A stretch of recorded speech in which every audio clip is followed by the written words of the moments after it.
Hello, everyone. My name is Adam Williams, and you are listening or maybe watching another episode of Retail Redeveloped. I'm very grateful to be joined by Shohini Banerjee. Did I get it? Close enough that you're not going to make fun of me. Joining me all the way from India today. Although it looks like she's in California, actually that is just a mirage. So don't fall for those fancy background tricks that people like to play on Zoom. So why are we talking with Shohini today? This is actually a follow-up episode from an episode that we did right after kind of stay-at-home hit, and we were all still trying to figure out what the heck was going on in the world. IPSOS is an extremely sophisticated data company. I'm going to let Shohini tell us a little bit more about what they do and why we should pay attention. But I thought this was an important interview for one particular reason. We looked at the data and we tried to understand what was going on with consumer behavior right when we were in the kind of the first throes of COVID-19 back in March, April. Now that it's sunk in, there's a tremendous amount more data about consumer behavior, who is lost, who is won, who is reading the data the correct way, yada, yada, yada. So I thought it would be an excellent opportunity to just come back and revisit with these guys and have them educate us a little bit more about what is going on. Shohini, thank you so much for joining me. It is 8:00 at night or 9:00 at night over there, and you're a wild person because you're drinking coffee, and I'm still drinking coffee over here on the East Coast of the United States. So thank you for joining me. Do me a favor, tell everybody who you are. Give just a quick blurb on why we should pay attention, or why I like to pay attention to what you guys do, and tell us a little bit about the study that we're going to learn about today, please. Sure.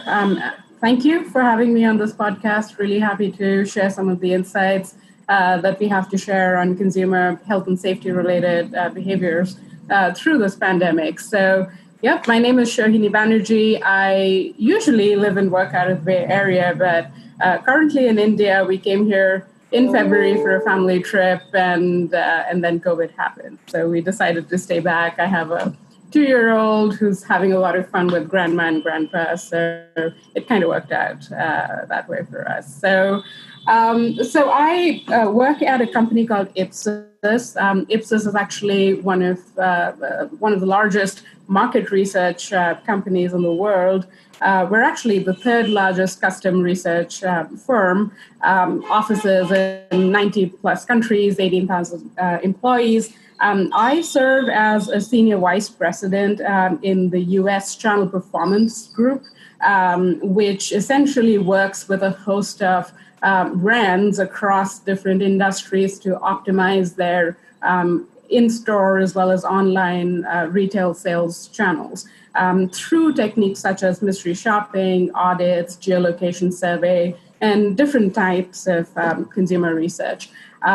My role at IPSOS is I head out the West region, so I run a part of the business, but more importantly, I work with customers our clients to make sure that they have the right, CX measurement systems in place. And my other role is to develop syndicated products and studies, one of which is this Consumer Health and Safety Index, which we essentially came up with, as the pandemic kind of reared its ugly head.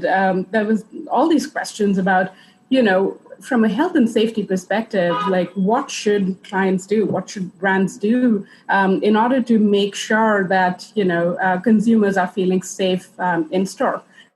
So that was the motivation behind launching the study, and the way we structured it is we sort of ran consumer research. We polled about 2,000 Americans to understand what their priorities were when it came to health and safety. We ran a driver analysis to figure out the top drivers of consumers returning to stores and trusting brands. And then we sent out mystery shoppers to a whole bunch of retailers to evaluate retailer performance on those attributes. We ran two rounds of that research, one back in May, and then we ran a second wave in in July and August. And I'm happy to share some of those results with you today. So before we get into this study, I'd like to touch base on just data at large, to the thought of, call it 7-8 years ago, to lead off a retail-centered podcast on data performance, data collection. That would probably send everybody running for, another channel on Spotify ASAP. But touch on how data has become probably the most important word in retail over the last 3 to 5 years, and now I don't even know what the second most important word would be. I mean, every very sophisticated retailer. Now, retailer could be everything from the Warby Parkers of the world or the Caspers of the world, all the way up to extremely sophisticated landlords that are trying to really perform well for their centers or for their investors. Data is something that everybody wants to talk about. So if you wouldn't mind just touching base on why data is king right now, and how you guys are trying to stay ahead of that curve, how you guys are trying to help your customers and help them really get to know their customer through data. Yeah, It's I chuckled when you said 5 or 6 years ago. This concept of data-driven decision making in the retail space was not as prominent. I actually ventured into the CX space back in 2011 when I joined a CX-focused Would you tell everybody what CX means real quick? CX, yeah, of course. It's customer experience. And, this whole movement of customer-centric measures and keeping customers at the center of all decisions, to truly sort of serve the customers, and having customer satisfaction as a key KPI in how you're performing as a brand, and how it drives your top line revenue. So that's what CX and the focus on customer experience entails. And that focus, I mean, as you said, has actually evolved and become sort of front and center over the past 6 to 7 years, I would say.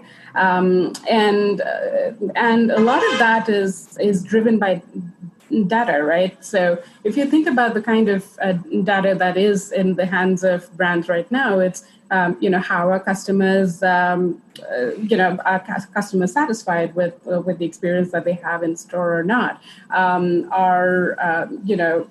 Data around compliance of, if there's a initiative that you're launching, how is a brand actually performing against those standards? So there's data around that. There's data around foot traffic in stores, and as brands kind of move more towards online shopping methods, and that actually has been accelerated with the pandemic. There's data around who is coming to my website, what are the click-through rates, what are the landing page rates, how is my conversion looking, where are the drop-offs in sort of the process of making an online purchase. So suddenly, there's so much data that kind of, has been made available over the past few years. It's now front and center, and the brands that will succeed are the ones that will make use of this data to truly understand what the customers really want, catch on to that pulse, and act on it. That's essentially the world that me and my team live in on a day in and day out basis. So let me ask you a follow-up on that. This is something that I think about a lot because I'm a nerd. What can a legacy company, let's just pick one that everybody knows, like a Macy's, or let's actually not pick a department store because they're getting hammered right now, but any legacy brand that has been around for the last 20 years, do you think it is possible, or maybe a better way to put it, probable, that these brands can wake up and excel in this new data-driven world? Or do you think that they are going to be on their back foot into perpetuity because these new direct-to-consumer brands, this data collection and data-driven, analytic-driven decision-making is native to their DNA? Like, it's just how they have operated because that's the only way to operate a direct-to-consumer brand. Do you think these legacy brands can stay relevant in this new age, or do you think that they're going to be playing catch-up forever? Yeah, that's the thing about data. It's democratic, right? Anybody who wants to use data in the right way. Yeah, but you can't just like turn that spigot on. You've got to make it a massive priority. And these legacy companies aren't, they're not, jet skis. They're battleships when it comes to making decisions and turning the ship. Do you see a lot of pushback? A lot of having to twist people's arms to take this seriously from the older companies that have been doing things a certain way for a long, long time and been extremely successful back historically? Yeah, I think any legacy company that wants to succeed and kind of thrive in the coming decades realizes at this point that, that's a pivot that they want to and need to and have to make. And so, we work with a lot of these brands, which have, been household names for years. And there's definitely,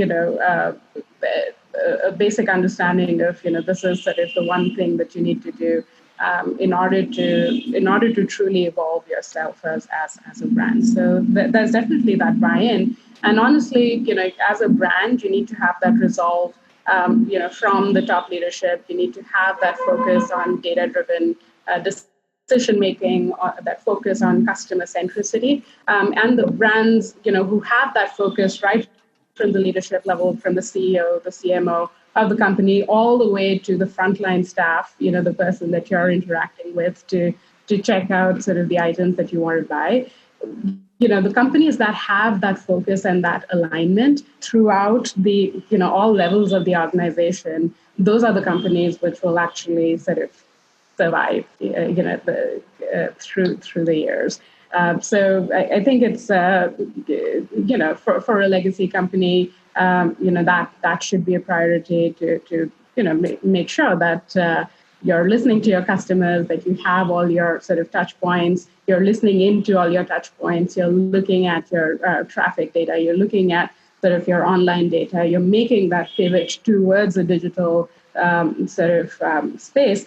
And the advantage that a lot of these legacy companies have is that they have that brand recall and they have the retail sort of footprint, right? Now, the retail footprint, the nature of it is going to change, right? Like,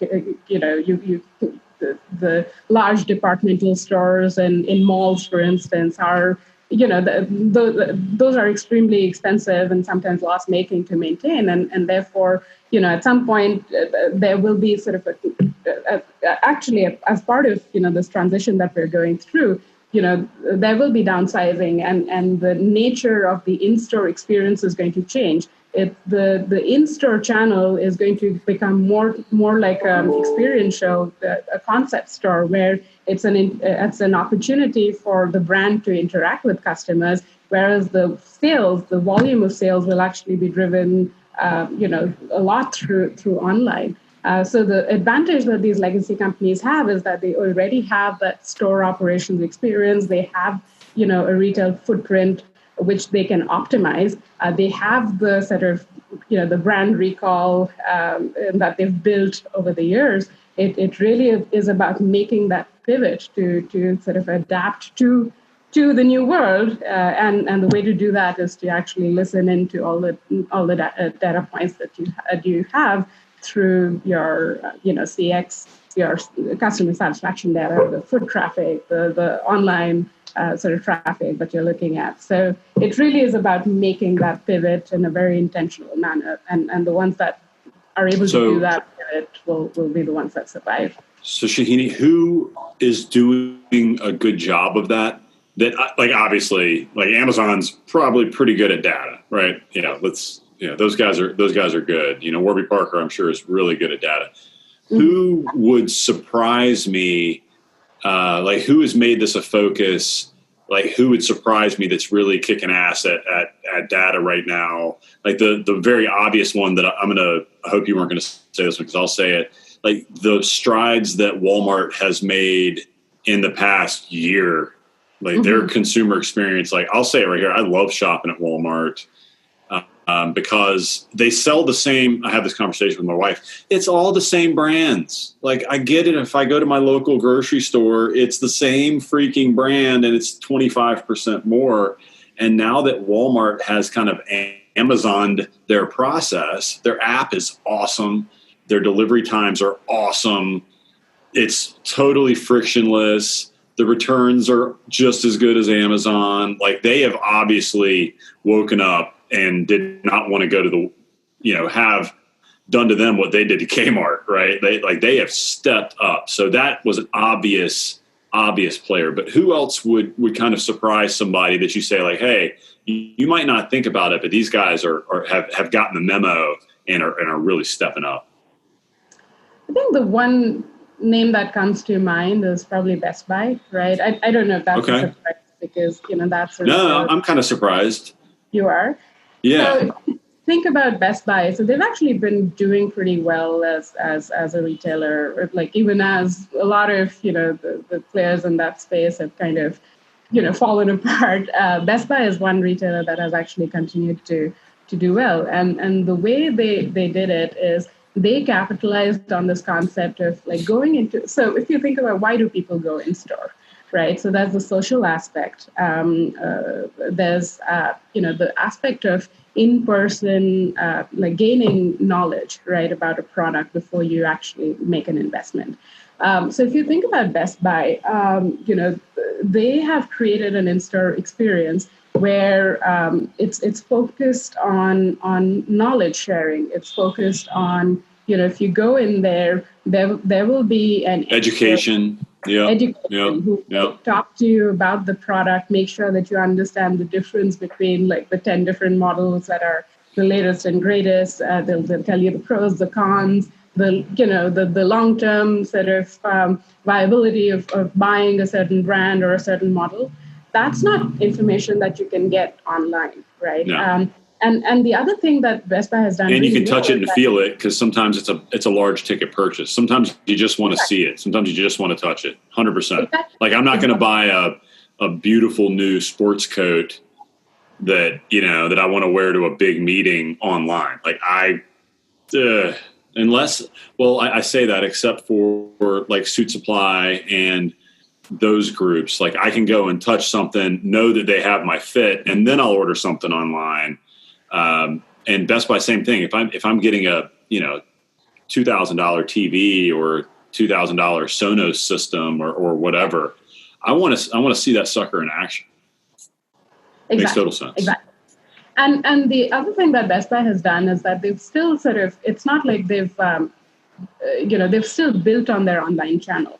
So anything that is in store at a Best Buy is also available online. So over time, and actually it's already happening. Like we bought a TV late last year and, we did all the research in store. We spoke to the product expert and figured out what model that we wanted to order. And then we went home and ordered it online and got it delivered. Right. And Best Buy had that same product very clearly, searchable on the website. With the same discounts that I would have gotten in store, and therefore I kind of just, and they also had a credit card that I could use and kind of get points on. And with the points, we then bought something else at Best Buy. So, that whole experience of, I get what I need at the time that I want, Right. I'm in store to understand the product. That's what they give to me. I'm online to sort of just, easily be able to order at my own convenience, schedule a delivery at my own convenience. I don't want to stand in queue to sort of talk to an associate to get me scheduled somewhere. I just want to do it online. And they allowed me to do that. And they give me the same rates, irrespective of what. So you just touched on something that is very, very interesting to me, and something that I think we're going to see play out in the brick and mortar world over the next few years. So I am a brick and mortar guy, right? I'm a real estate guy. I like sticks and bricks, and that is what kind of gets me excited, especially as it relates to retail. So let's do exactly let's take your exact scenario, right? So you're Best Buy, or you're J. Crew, or it doesn't matter. It doesn't matter. So you go in, you look around, you find something that you like, but you know what? Today wasn't the day. But then you went home and ordered it just like you did. But then Best Buy, the company, can go to their landlord and say, hey, COVID's killing me. My sales are down 30%, and I'm only going to pay you percentage rent for the next 2 years because I'm not doing the same sales. And how? And I don't think you're going to have an answer for this, but it's going to be extremely interesting to see how that plays out, because the landlord's going to turn around and say, hold on, man, you're investing a tremendous amount of money in your online presence, in your omni-channel presence, in your kind of frictionless ordering. How am I not getting credit for all the people that are walking in? Because I can see your foot traffic isn't dropped by 30%. How do you see that playing out? How can landlords or tenants work together to try to figure out how to give credit where it is earned? And do you have any opinions on how that'll play out over the next few years? Because it's coming. Like that's a discussion that's being had right now. That's actually a very interesting point of view. I've never thought about it that way, but I mean, true. Hey, we need a survey. Let's get a survey going, Ipsos. Come on. That's what you guys do. Yeah. Well, yeah. That's one way to understand, a problem better. But yeah, I mean, if you're a landlord, you do kind of want to get the credit. I do feel like, the retail footprint of these, massive stores is probably going to go down. But then what will happen, like from a landlord's perspective, is that there'll be more concept stores. So for the same square footage in like a retail, like a mall, right? So let's say right now there's like 2 big mega stores in a mall and maybe 5 smaller stores. I think the mall of the future, from the landlord's perspective, those 2 mega stores will probably get replaced by smaller versions of that same store, where they're just trying to communicate the brand story and communicate the education and the knowledge aspects. And then that retail space will probably get repurposed, right, to have like other stores open up brand concept stores. Right. I think that's probably what's going to happen. From a landlord's perspective, you'll have more tenants, right? And from a retailer's perspective, it'll kind of be this mix of in-store brand experience and sales volumes from online as well as the in-store channel. At least that's my take. Well, and this is already happening, right? I mean, I'm sure that I've used this example before, so I apologize for repeating myself to anybody that is a habitual listener. But you walk into a Bonobos experience store, they don't care if you buy anything. In fact, they're almost nonchalant about the purchase process. They're like, listen, man, we're just here to make sure you understand your fit, right? Like, we got one of everything. We got one size that is going to be perfect for you. And then they make sure you understand exactly what your fit is. And then, they just want you to shop at some point online. Like, it's really what they're trying to do. So it would be shocking. Now, obviously they're specific because they have 87 different fits. And if you don't order the very specific one, you're screwed or you're going to look goofy. But I can see that becoming more the norm. And, there was an experiential retail tour that a woman named Ronnie Max put together. She was a stud. If you don't follow her, she's very, very interesting to follow.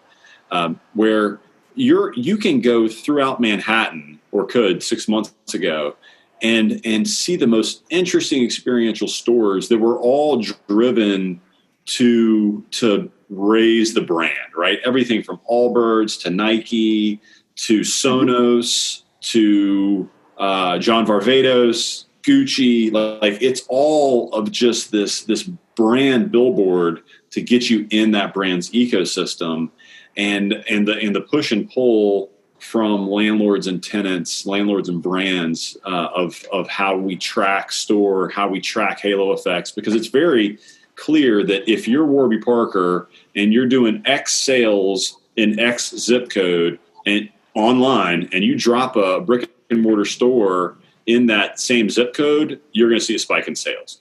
And if people are buying it in that store, it's got to be massively less expensive for that specific transaction than going to hunt, gather, kill online to try to buy those eyeballs. Mm-hmm. Absolutely.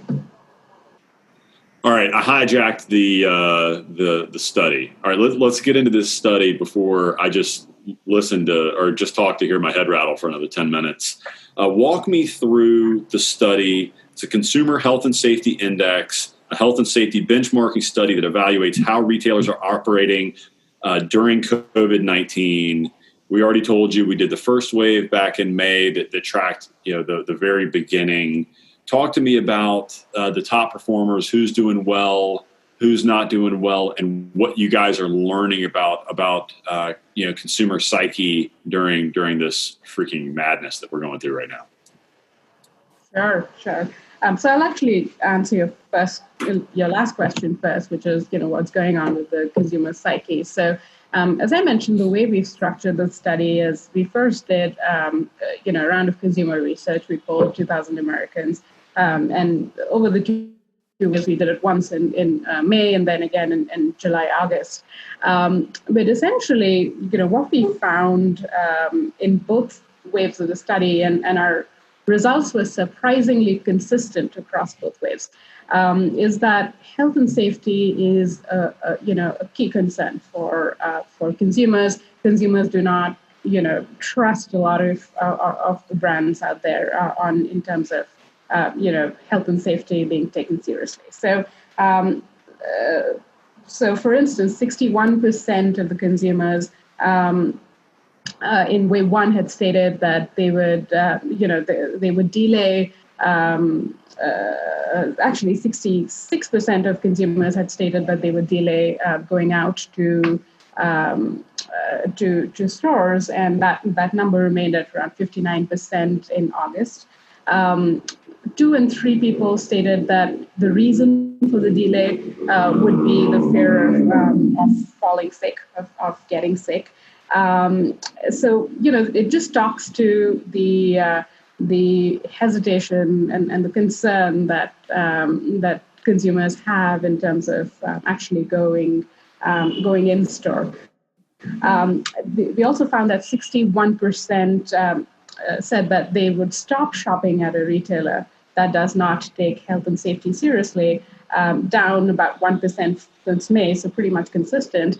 And then health and safety remains 4 times more important than customer service in store.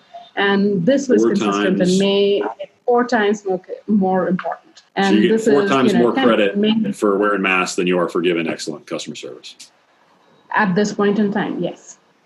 So that's kind of, and we also had, I think 27% say that they would pay at least 10% or more at stores that are taking health and safety seriously. So essentially, people are willing to pay a premium. People value health and safety right now, and people value brands that are taking health and safety seriously for their customers, for their employees, and the ones that are making visible and consistent efforts to keep health and safety a top priority. And I can get into the specifics of what those mean, but like the stats that I just shared indicate like the importance of health and safety at this given point in time.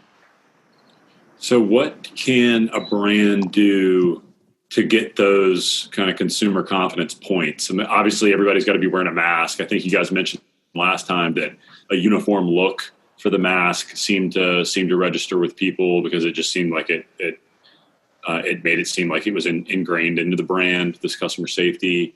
What else? What would you say the one or two or three most important things that a brand can do in order to get those kind of safety brownie points? Yeah, so I think, I'll get into the specifics of what brands can do, but the two key words here are visible and consistent efforts. Visible efforts, things like active reminders in stores, presence of, employees visibly wiping down surfaces, and then, employees opening doors for customers so that they can, enable a contact-free. Like, I don't want to touch anything when I enter a store, and sort of employees visibly enabling that. Plexiglass barriers, which, is a visible investment from the brand to protect you, the customer, and also the employees. And the other one is consistent.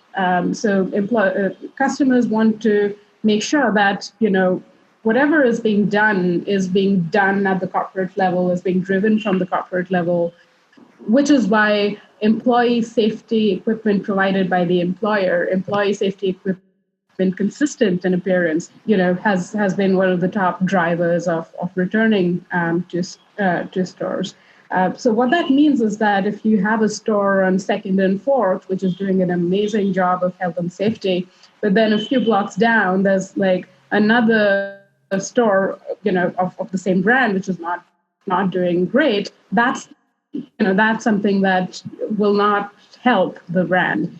So whatever you do, you need to be consistent in terms of you need to be systematic. You need to be consistent in terms of implementing those health and safety measures.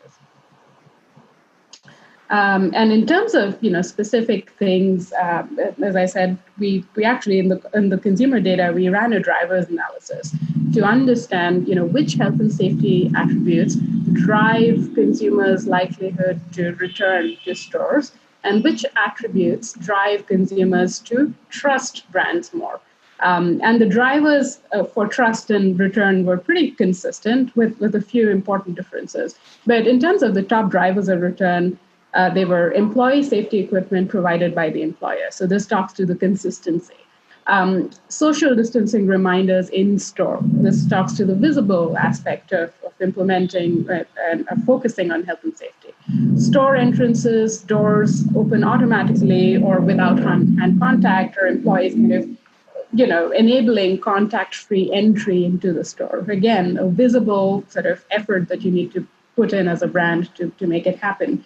Plexiglass dividers at counters and checkout, a visible investment in health and safety measures, requiring customers to wear masks to enter stores. This actually is a very interesting driver of return. This was not something that we saw in May, but it kind of emerged as a top driver of return in August, which probably talks to the shift in consumer sort of attitudes and like accepting masks as something that you kind of have to just deal with during these times. And then if you look at the trust drivers, they're pretty consistent with the return drivers, except there's a couple around hand sanitizer presence in the store. And as I said, employees visibly wiping down high touch areas. So, if there's a grocery store, employees wiping down the carts and the handles on the carts. If it's a telecom store, employees visibly wiping down demo devices before and after each use. So that's the kind of actions that brands can and should take to build that trust as well as likelihood to return for consumers. Who's doing well? Like who is scoring high? What retailers are kind of winning when it comes to this? And is there a certain store, a certain brand, or a certain area that has been kind of an obvious that has obviously missed the boat on this stuff? Yes. So in general, and this has been consistent across both our waves, is grocery stores and big box stores have been the number one and number two performing industries in both our waves. So grocery brands represented 3 out of the top 5 performers in wave one, and they represented 3 out of top 5 performers in wave two. Between grocery and big box, all of the top 10 performers were grocery or big box players in wave one. 9 of the 10 top 10 performers in wave two were grocery and big box. So those are the two industries that have really kind of done well. In wave one, the top performers were Whole Foods, Trader Joe's, and Costco. And within the grocery space, again, Whole Foods, Trader Joe's, and ShopRite are 3 brands that have done well. Costco is also a high performer on our index in wave two. And then in wave two, we also included financial services, banks, because that's an area where customers are starting to kind of go back into. Wells Fargo emerged as kind of the top performing bank, and of the food and beverage outlets that we measured, Panda Express actually ranked as the top performer F&B outlet of the 8. Panda Express. Yeah. That's so Panda random. And I'm going to point out that so I'm a Charlotte person, and Shohini is telling me Wells Fargo ranked first, and she's a San Fran person. So there's going to be a little Bank of America Wells Fargo argument once I hit pause on the recording, but I'll let that go for the time being. So were there any other brands that were hit hard, like just anecdotally, everything that I'm hearing? Obviously the grocery stores are all crushing because we're cooking at home so much more. We need our essentials, yada yada.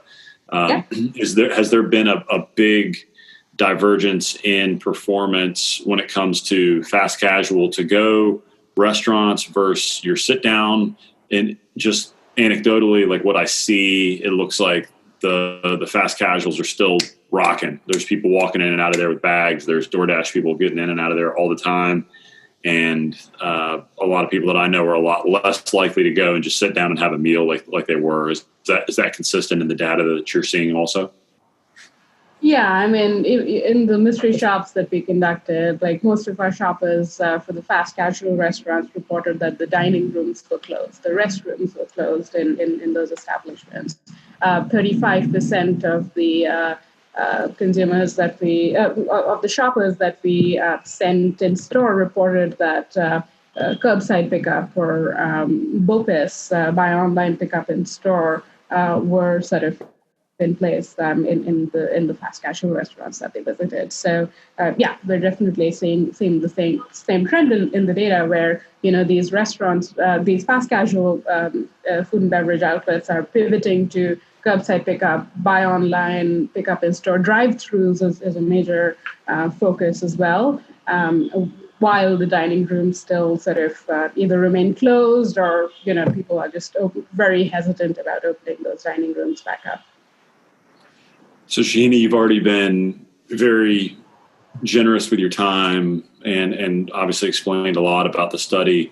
Are there any takeaways? 2 questions. Are there any other takeaways that you want to make sure that people understand, and let people know also how they can connect with you and with Ipsos, where they can find out a little bit more information about what you guys are doing? Sure. So I think, just from our study, what we're finding is health and safety is important. It is here to stay until a vaccine or a long-term solution is in place. And therefore, it is important for brands to use this time to build that credibility, to build that trust, to build that, that potential for in-store traffic once this pandemic, subsides. And the way to do that is to have these visible, consistent health and safety measures in place, while also, of course, focusing on the e-commerce, channels. I think the things to avoid would be to do nothing. The other thing to avoid would be to be inconsistent. Like you want to be consistent in whatever you're doing and very clear and very visible. And in whatever you do, you need to make sure that you're exerting more, like you're not having the customer exert a lot of effort to protect themselves. You need to be the one who's kind of, taking the initiative to on the health and safety aspects. And if you do those things, you'll see immediate return in terms of consumers trusting you and kind of, shopping with you. But then it'll help build long-term trust and long-term sort of brand equity with your customers. So that I would say is kind of the big takeaway. And we've named the leaders and who've in the space, and taking a book taking a page from the book of the best performers and implementing some of those same measures. We have a lot of benchmarking data, which we're happy to sort of share with anybody that's interested in. So yeah, if you're, I'm available on LinkedIn, Shohini Banerjee. You can reach out to me at shohini.banerjee@ipsos.com. You can just Google Ipsos Consumer Health and Safety Index, and that'll take you to sort of our landing page, and you can get in touch with us that way as well. Well, Shohini, thank you so much for joining me today. Always great to understand how we can further get into a consumer's head and understand what they're thinking and what's important to them in this crazy time. So just want to take a second and acknowledge you. Thank you for coming on and sharing that knowledge with us. And again, my name is Adam Williams. This is Retail Redeveloped. Thank you guys for joining.